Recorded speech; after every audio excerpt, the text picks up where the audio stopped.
Hello, everybody. It's really good to be here with you all after all this time, and it really has seemed like quite a long time.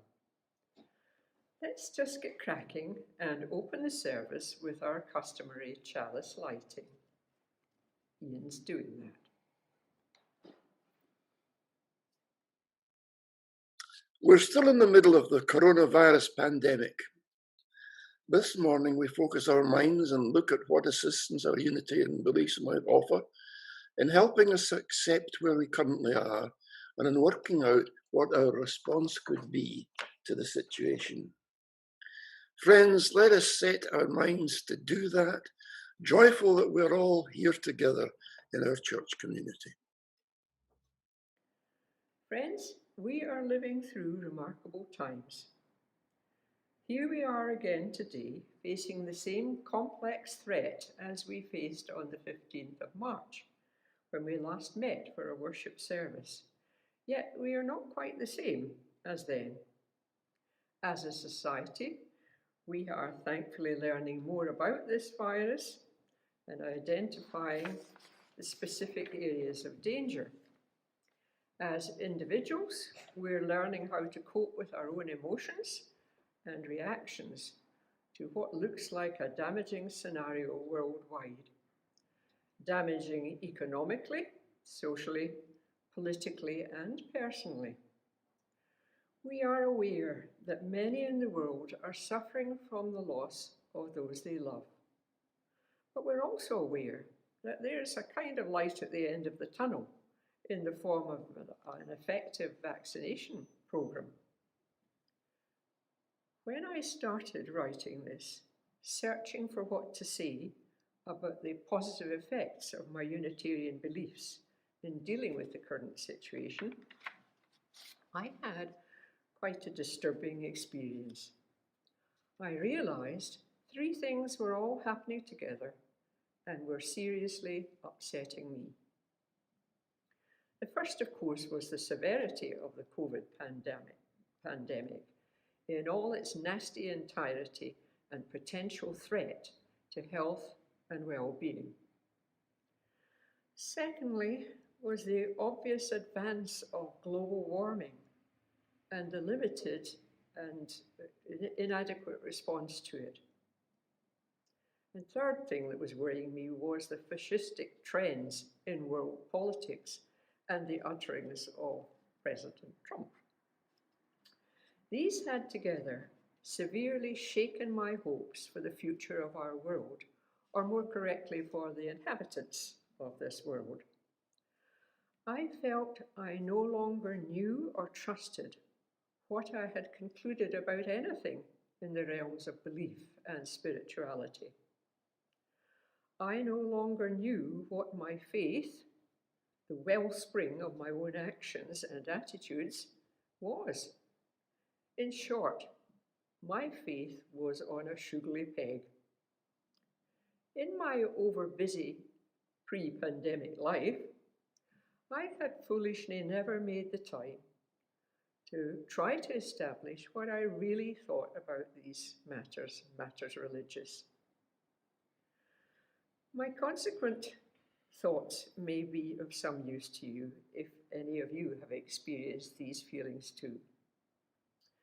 But I have to say, having for now finished my self-imposed task, I realize that belief is a personal and individualistic thing, that it is unlikely that one size fits all. Where did I start?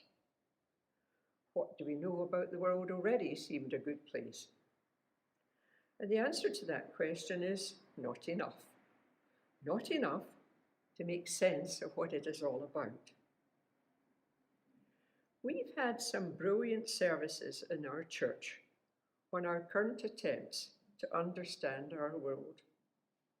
From physics, from ecology, from chemistry and archaeology, and from the life sciences too.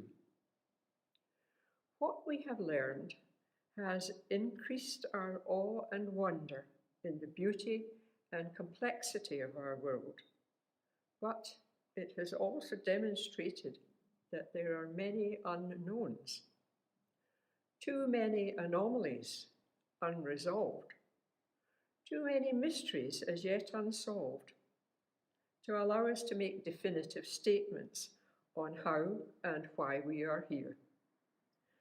As is often said, change would appear to be the only constant. Everything is in a state of flux. Here are some examples of the things I mean. We have found that we don't yet understand what is happening at the subatomic level of matter. Particles sometimes behave in inexplicable ways, and more strangely still, can behave differently dependent on the observer. How and why? A mystery as yet. We can send humans on space journeys within our solar system, but in our universe, we do not fully understand how time and space operate. Another mystery as yet. We have learned about the evidence for our continuing evolution. But to what end? We don't know. We have learned much from services re the social sciences about how our minds work. We humans are complex creatures, but the only mind we can get into is our own. And even then, we can delude ourselves about why we do what we do. We cannot safely say what reality is. That appears to be a matter of individual perception, influenced by many factors, limited by the efficiency and sensitivity of our receptors, our human senses of sight, hearing, touch, taste, and smell, and perhaps just limited by the capacity of our human brains in their present state of evolution for us to envisage or comprehend what it may all be about. I recently watched an episode of The Sky at Night. In it, the Crab Nebula was under observation. Ordinary photographs showed it as a collection of bright objects. But interestingly, the picture changed radically when the receiving apparatus was set to pick up infrared light only. As a result, the equipment was then set to be sensitive to a whole array of different wavelengths of radiation. A colour was assigned to each of the different wavelength pictures, and all the images combined. What emerged was a complex and beautiful picture. Reality was enhanced when we were able to add in the results from the different receptors. Is it so ridiculous to think that there may be other components to ultimate reality if we only knew about them and had the correctly designed receptors? For instance, could we have a sixth sense? If we limit ourselves to a scientific approach, the only logical thing we can say is that it looks like we do not know for sure what God is or if such an entity exists. There is no proof that there is divine purpose in the ordering of our life on earth. But to my mind, and of equal validity, there is no proof that there is not. Perhaps I was looking in the wrong place. Is the answer somewhere within ourselves? In our modern society, there is a deep distrust of this method. We've been trained to trust observable evidence only, hard facts. Subjective evidence from individual experience has been shown to be fake in cases in the past, and of course, these can always be classed as the product of a disordered mind. Yet, I still think it's reasonable to have a further look in this field, as it constitutes such a huge area of human experience. So common, we have a name for it. We term it our spirituality. Down through the millennia, in certain circumstances, humans declare that they have felt the presence of something else, something very special, a pervasive sacredness, something out with themselves. They have sought connection and communication with it. They have lived in joy celebrating it, and they have died maintaining its existence. It seems to answer an internal need, which many recognize and describe as their soul or spirit. It is surely reasonable to speculate that we may possess a sixth sense, tuned to vibrations of a different kind altogether, providing a strong indication that there is another valid component to being a human being, in addition to the ability to think and judge rationally. A component more evident and exercised in some people rather than in others, some cultures rather than others, in some ages rather than others, spoken of as the soul by many. It's not a new concept. To depend on knowledge and step-by-step reasoning only in answering the big questions may be too narrow an avenue of approach. After all, we humans do not act or make judgments only on that basis, but we include our emotions, our feelings, our beliefs, our sensitivity to one another. Decisions made without these factors are cold and often ineffectual. Love has a special place in our hearts. We can be altruistic in our actions. It is we who have created the notion of ideals. We experience awe and wonder, and we cannot explain intuition or some other examples of psychic phenomena. Surely these factors constitute another valid dimension of our existence. We begin to see that ideas of God and divine intention are altogether of a different order from the material world. We are talking of a world of spirit, of ideas with which we already feel some connection. Are we really going to say it's all a product of our needs and wants as a human being?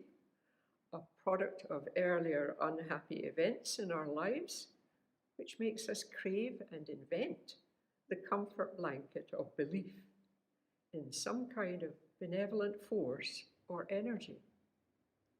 If not that, perhaps it's faults in the wiring of our brains or the chemicals within it which determine our feelings.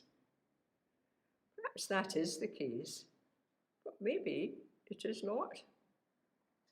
So, for me, there's no absolute assurance anywhere that there exists or does not exist a deity of any description, that life has a meaning or not.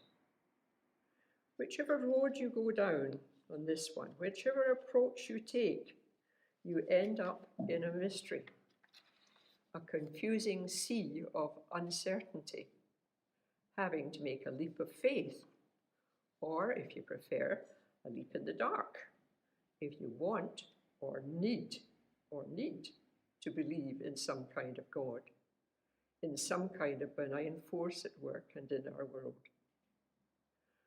Some people seem able to live happily without taking that jump. Others, like me, are not. It is an entirely personal decision, probably dependent on one's basic nature, upbringing, and life experiences. However, in my case, That decision was not as arbitrary and difficult as I first believed. For me, the leap is not entirely a blind one. There are other indications to be considered. One of these is the sheer joy of being alive. It's hard to believe you're a cosmic accident.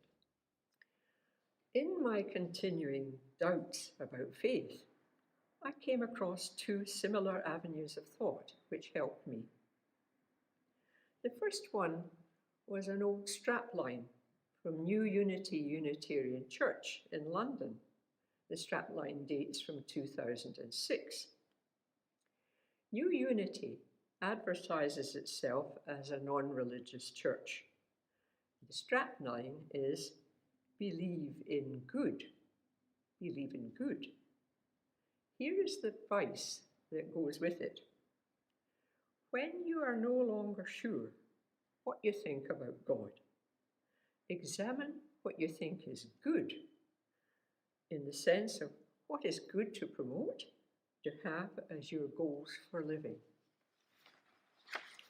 A similar idea was expressed by Richard Holloway, the former Anglican Bishop of Edinburgh, in a recent talk in support of his latest book, The Stories We Tell Ourselves.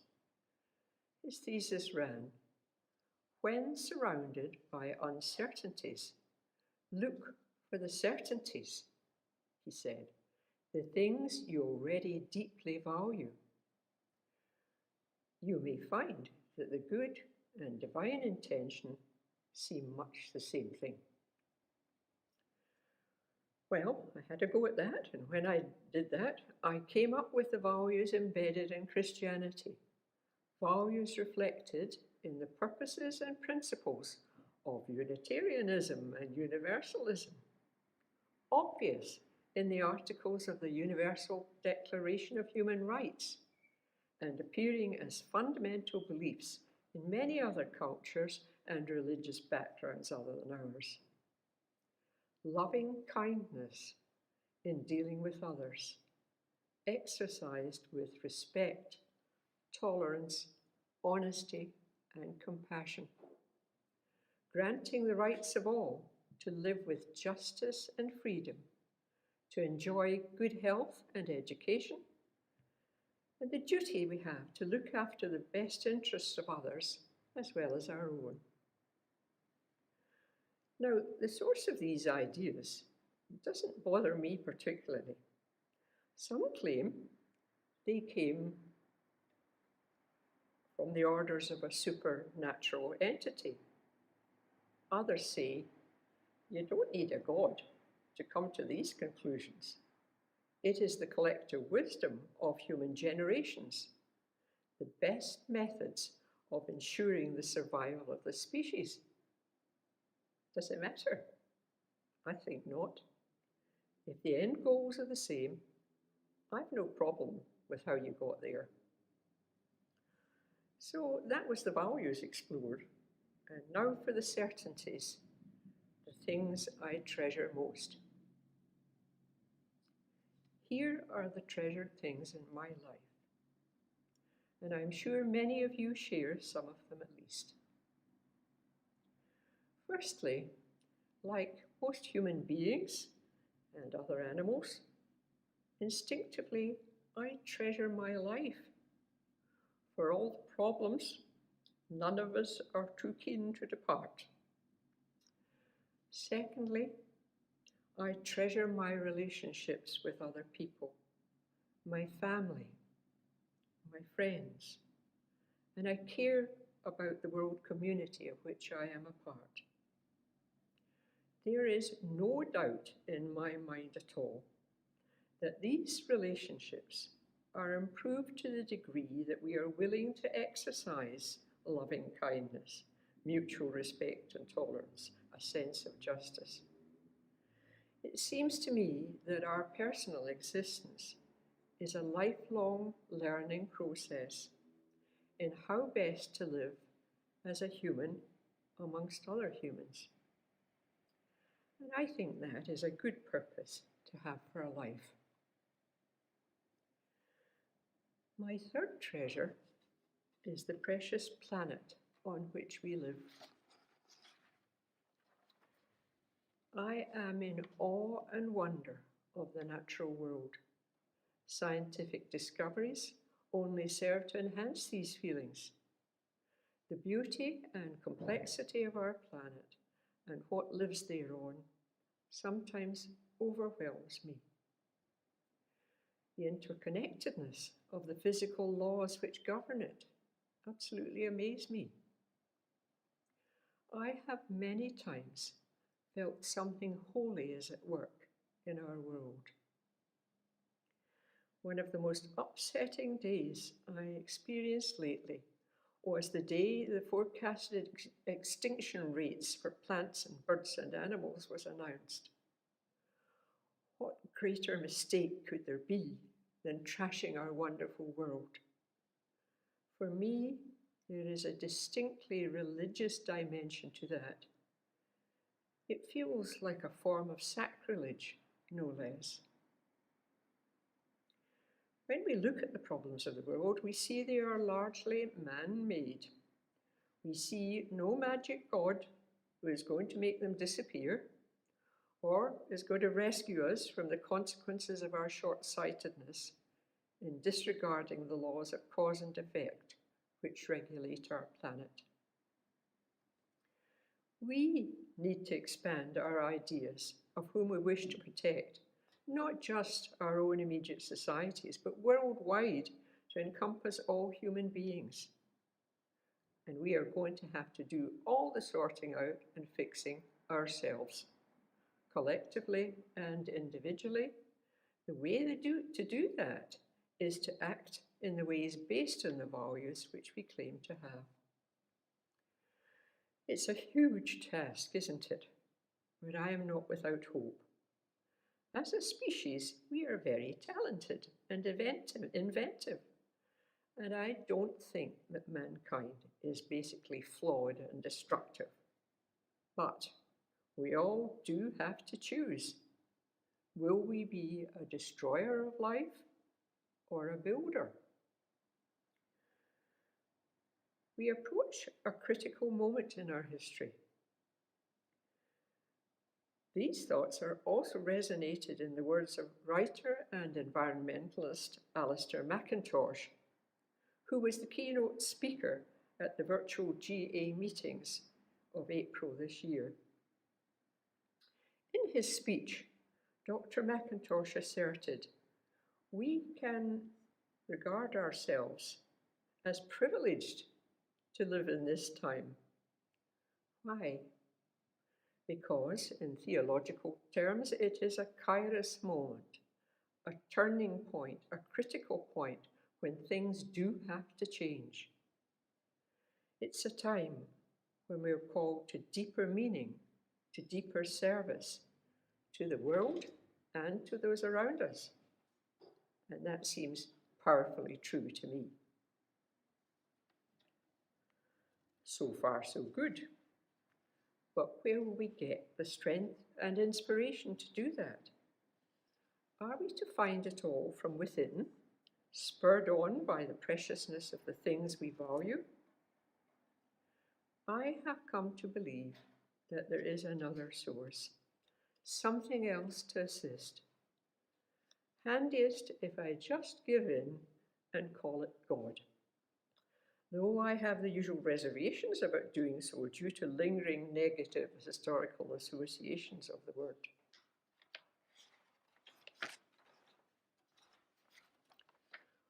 What follows, I hope, will be recognizable to many of you.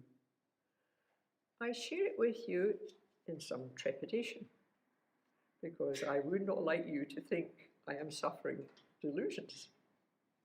I suppose I have to face the fact that perhaps I am, but I can only tell you the experience I describe seemed very real, deeply moving and comforting to me at the time. This year, in my springtime garden, the growth was amazing, resulting from a helpful mixture of warmth and moisture, a general pattern of a couple of days of sunshine, followed by a couple of days of rain. Working in my garden one day, I paused and stood still. There seemed to me to be a palpable sense of creative energy pulsing through every growing thing, the mysterious and unfathomable struggle for life. We are all endowed with it. Every living thing is, even coronavirus. I looked around. What a mystery we live in. What intricacies and miracles on every hand. On a rational level, I knew what this energy was. It's the energy in the warmth radiating from the nuclear furnace, which is our sun. And where does that come from? It's an effect which derives ultimately from the Big Bang, we are told, which in turn was caused by nothing. Another mystery. Something else we just don't know. That's what my brain was telling me. But overriding that, my feelings were also speaking to me. There seemed something wonderful, enduring, and powerful evident there, yet a deep feeling of peace and lasting tranquility. It was one of these rare and special moments, which I think are of spiritual significance. It seemed like a kind of testimony that my God was there, in the creative energy of life, a sacred, energizing spirit that, because we are alive, we also possess to a degree. So that is my God. Let me say it again. My God is the creative energy of life, a sacred, energizing spirit, which, because we are alive, we also possess to a degree. In thinking about that experience later, it does not seem to me to be completely unrealistic or merely the product of my imagination. Our science tells us that in our world, all matter is ultimately composed of electrical energy, every atom of everything, including all of us. Perhaps in the vibrant world of springtime growing things, it's just easier to feel a connection with this energy, which is present to varying degrees and configurations in everything. To me, that idea explains the restorative effects of a walk in the fresh air, experienced by many later during the present pandemic. Without spiritual energy, we achieve nothing of worth. So I urge you, seek out ways of restoring your levels of spiritual energy. That might be through nature, like me, but there are other mediums. Beauty, art, music, the conviviality of other people, and achieved importantly by relaxation, contemplation, meditation, and most importantly, solitude and quietness. Seek to recharge yourself with sacred energy, which can help you to build a better world. Choose life. Accept your relationship with God. You are a co-agent of the Holy Spirit. How about that for a real meaning to your life? So, pursue your goals. The present situation doesn't give you a reason for inaction. In fact, it's full of opportunities. So, relax now, close your eyes if you wish, and listen to Alison Spurway as she reads a poem by a member of Lewisham Unity, Eleanor Chiari. Friend, take care. Wash your hands.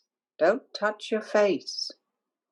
Let each hour reveal itself to you with the radiance of a bluebell forest. Consider its shape, like you are holding a new robin's nest in your palms, and let stillness enfold you, like a summer lake, still warm and studded with stars. I don't know when I'll be with you again, or you me, but time is ours to give thanks for food and shelter, and for those still working out there to heal, protect, and feed us all. It is time now to plant trees, vegetables, and bee-friendly flowers, to serve on virtual committees, to put rainbows in windows, to make tea and art. It's time to knit and sign petitions, to write manifestos, sympathy cards, and love letters. It's time to wash dishes and quilt blankets, to teach children and call elderly relatives, neighbors, and long-lost friends. Let's be fully present to the people in our lives, in our homes, or through our screens. Let's smile at strangers, dogs, and children, even and especially from 2 meters away. Let's dig deep into our pockets to reach out to those who suffer in our communities and in far corners of the globe. A time will come again when we'll hold hands and dance, chant in yurts, and sing in chapel pews. We'll eat in restaurants and sit in crowded theatres. Our time will come to run for office and gather in protest. We'll hug at weddings and namings. And we will once more sit at the bedside of our suffering loved ones and bury our dead, standing side by side.